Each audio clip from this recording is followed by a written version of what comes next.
Well, the first thing I'd say to any farmer out there is get to know their own figures. So look at your set of accounts for 2024. What sort of sales had you for 24? What sort of sales have you for 25 to date? Compare the two figures and then look to see how many animals are you going to sell between now and the 31st of December. How much extra income is that going to bring in? And if you consider that your costs, your feed, your fertiliser, your vet bills, your dosing bills and your agri contractor are going to be similar to last year, then you're likely to have increased profits. And it's a matter of looking how much higher them profits going to be, and can you do something around stock relief, income averaging, wages to family members and pensions. And they're the 4 or 5 items that I'm looking at advising farmers on taking action before the end of 2025. Hello and welcome to the Beef Edge, the Teagasc Beef Podcast, for all your latest news, information and advice for Irish beef farmers. I'm Catherine Egan, and on this week's episode, I'm joined by IFAC Accountant Trevor Boland to discuss financial planning and managing cash flow for the rest of the year. Trevor, you're very welcome. We've seen a strong year for beef prices. What are you seeing in terms of overall profitability on Suckler and dairy beef farms this year? So I suppose what we're looking at the moment is 2024 accounts. And while 2024 was a good year, I'm also discussing with clients what 2025 is like to date and perhaps what sales are like for the rest of the year. So what I'm seeing from farmers is for farmers that have sold cattle so far, they realise that their income is going to be up for the year.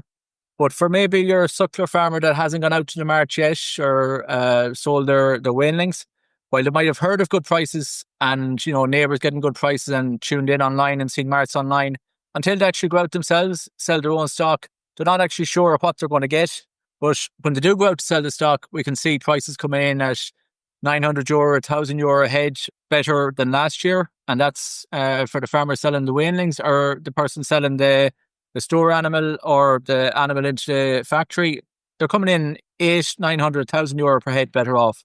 So that's a very simple way for a farmer to judge how much more income are they going to have this year than last year, is just look at their sales and put maybe a figure of €900 per head extra on top of their sales last year.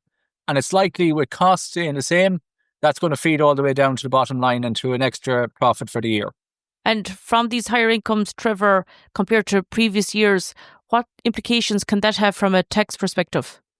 Well, certainly if this will apply across the board, whether you're a full-time farmer or a part-time farmer with off-farm income, there's going to be an increased tax bill. So increased income leads to increased profits, leads to increased tax bills. And look, it's a good thing that in Suckler beef farming we're getting rewarded, we're getting good prices for our stock, but we have to bear in mind with that will come a tax bill. So you need to be smart, you need to be doing a bit of planning. At this stage, you probably need to be looking at 2024 and 2025 figures together, so that if you sold cattle earlier in the year or you're selling cattle now this time of year, that you put a correct stock value on them figures in your 2024 accounts. Put in the market value, use your tax figures on it, and judge the 2 years together to maybe spread that tax bill over the 2 years. And how should farmers be acting now for this year, for 2025? Well, for 2025, the first thing to do is have a look at your figures. Look at what cattle you've sold to date, what cattle you're going to sell for the next 2-3 months, and compare that to last year. Once you do that, then you have some idea of what your profit is going to be for 2025. And you should have your 24 accounts done then at that stage, and you'll be able to maybe decide, should I do something extra into a pension? Maybe I have children working on the farm, maybe I should be paying them a wage. Maybe income averaging would suit me or would suit the farm. Maybe there's some extra money I need to spend around the farm, be it a yard, lights, safety equipment, handling facilities on an out farm, fixing gates and barriers, that sort of thing. And, there's a few things they can do there, but they need to know their figures first off. And how important is it there? You mentioned about the valuing of stock. How important is that at the end of the year? When should that be reviewed now?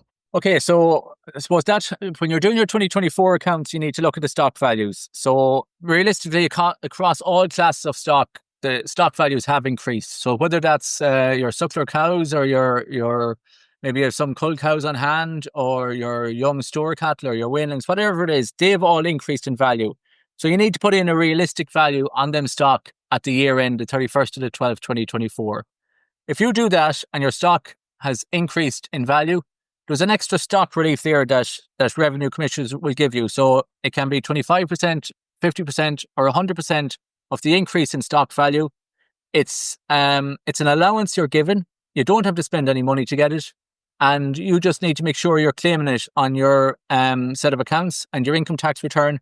And that's what I'm saying. If you can fairly value your stock at the 31st of December 2024, you may end up actually taking some of the profit out of 2025, which would reduce your 25 tax bill and give you the stock relief that's available there, depending on your type of farming setup. And for farmers that you mentioned there that were using income averaging, how does that work in practice, and when would that be the right option for a farmer to choose that? So I suppose for income averaging, very much need to look at each individual's particular farm. So there's very strict rules around income averaging. It does suit a farmer whose profits are on the way up, where you're taking the last 5 years' profits, you're averaging them out over the 5 years, and you're being taxed on that profit. But as I say, some strict rules around it. Need to look at it at each individual farm level. Doesn't suit everyone. And you have to remember, when you go into income averaging, you're going to be on income averaging for the next 5 years and paying tax in the future, maybe when profits aren't as high on what your 24 or 25 profits are. So just need to be careful around income averaging, but it can help there from a cash flow point of view. You also mentioned there in relation to planning, Trevor, a lot of family members are working and helping out on farms. How could paying them officially help with tax planning?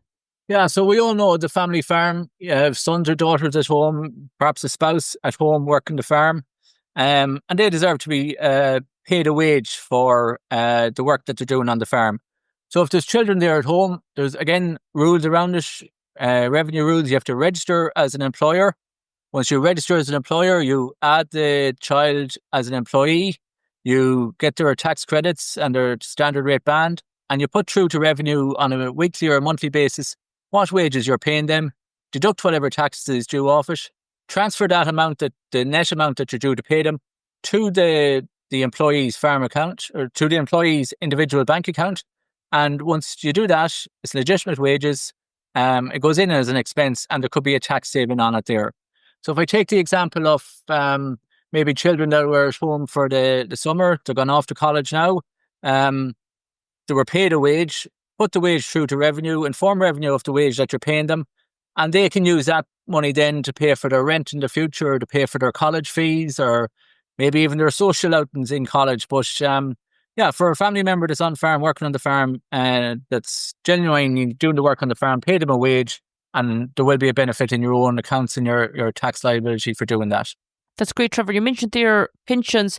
With higher profits, should farmers be looking more seriously at pension contributions? Yeah, certainly. Across all classes of society, we need to be doing more into our pension schemes. Whether you're an employee or a farmer, self-employed, or a company director, whatever it is, you should be looking at your pension every year. Are you contributing enough? Is your pension fund going to be enough to give you a good standard of living when you retire? Or are you dependent on the state pension when you retire? So the beauty about pensions is there's tax relief available at the top rate of the marginal rate of 40% on pension contributions if you're paying tax at that level.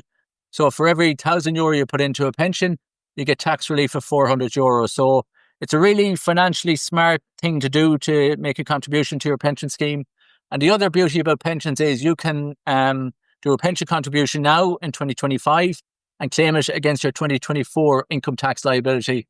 And the same into 2026 if you have a big tax bill for 25, make a pension contribution in 2026 and use that against your 2025 profits. Or if you're doing a monthly contribution, considering up your monthly contribution. But again, it's the rate of tax relief you get there at 40%. It's well worth making a larger contribution to your pension scheme than you've been doing up to now. And what's your view, Trevor, in relation to spouses' pensions? They're often overlooked. Yeah, I suppose we've all seen research where spouses or family members haven't provided for themselves on the farm. So again, look at your own pension contribution, look at what your spouse's pension contribution is. Can there be more done there? Are you going to get the state contributory pension when you retire? Is your spouse going to get the state contributory pension when they retire? And if they're not, look to do something more, be it through a private pension or getting your PRSI contribution records up to date, and look to give yourself a better income in retirement. How can investing in farm infrastructure or safety improvements help with managing profits and tax, Trevor?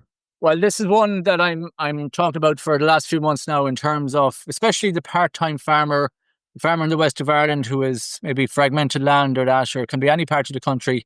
But look to improve your facilities that if you're going out on your own, farming, looking to get stock in, maybe for a TB test or for dosing or weighing or whatever you're doing with your animals, you need good facilities. So that can be on an out farm, having a handling unit and a crush and a sculling gate, gates and barriers all hung correctly, or in your shed there around the winter, you're coming home from work in the evening, dark evenings, you need good lighting facilities around your shed and your yard.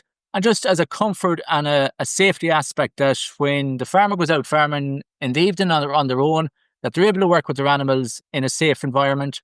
Better for the animals, better for the farmer.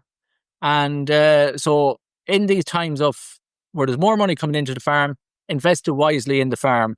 And a lot of this, there is actually TAMS grants available. So not just from a tax saving point of view, but invest in your farm, invest wisely in your farm to make it a more comfortable place to work for animal and farmer. And you get your tax relief on it, you get your TAMS grant on it, you get your VAT back where it's a fixed investment. So well worth doing. And what are some of those TAMS grants or capital allowances that farmers could be looking at? I think the main one that you'd be looking at there is your handling facilities. Even there's things like weighing scales available there on TAMS, lighting. So I know there's a long list, and the reference costs have recently been upgraded there from the Department of Agriculture. So I will speak to my farm advisor on that and get a list of items that's available under TAMS there, and look to see what items are suitable for your farm to make your own farm a safer and better place to work. You've covered a lot of information there, Trevor, in a short space of time. For farmers that's listening now, what steps should they take to plan ahead, or what's the one tax planning mistake that you often see being made? Well, the first thing I'd say to any farmer out there is get to know their own figures. So look at your set of accounts for 2024. What sort of sales had you for 24? What sort of sales have you for 25 to date? Compare the two figures and then look to see how many animals are you going to sell between now and the 31st of December. How much extra income is that going to bring in? And if you consider that your costs, your feed, your fertiliser, your vet bills, your dosing bills and your agri-contractor are going to be similar to last year, then you're likely to have increased profits. And it's a matter of looking how much higher them profits going to be, and can you do something around stock relief, income averaging, wages to family members and pensions. And they're the 4 or 5 items that I'm looking at advising farmers on taking action before the end of 2025 to try to manage their tax bills, manage their cash flow and provide a better income for their own farm, that to keep money within the farm gate. That's great, Trevor. Thanks very much. Some great tips and advice there. Thanks very much, Catherine. That's all for this week's episode, and my thanks to Trevor for joining me on the show. You can catch up on all other shows and interviews from the Beef Edge podcast on the Teagasc website at teagasc.ie, or you can listen on Apple and Google Podcasts as well as Spotify. Don't forget to rate, review and subscribe so you never miss a show. For all other updates from our beef programme, keep an eye on our Twitter and Facebook pages. Until next time, I'm Catherine Egan, and thanks for listening.